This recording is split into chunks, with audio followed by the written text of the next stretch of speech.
السلام علیکم. آیا تاسو کله سوچ کړی دی چې د باران کېدو نه پس موږ ته دا خوشبو د دې خاورې دا خوشبو موږ ته ولې محسوسیږي؟ د دې شاته څه ساینسي وجه ده؟ نو د ساینس په ژبه کې دې کار ته وایي ایروسولایزیشن، او د دې دوه وجې کېدلی شي.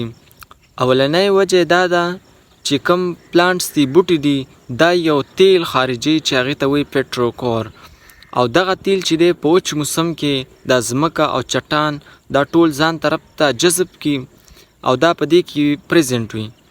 او دویمه وجه دا ده چې په دې خاوره کې یو قسم له جراثیم اوسیږي چې هغې ته وایي سټریپټومایسیس، او هغه یو کیمیکل خارجي چې هغې ته وایي جیوزمن.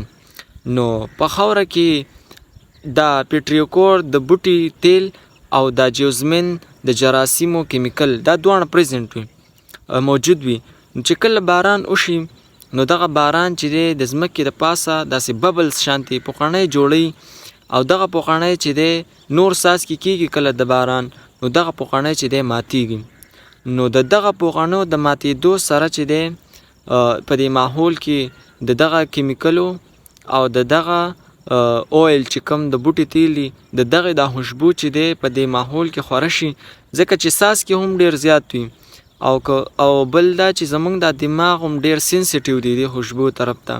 نو کو د باران څاڅکي لږ هم وشي نو موږ ته بیا هم دا خوشبو محسوسیږي، او زمونږ دماغ یو تازګي او صفایي محسوسوي د دې د وجې نه.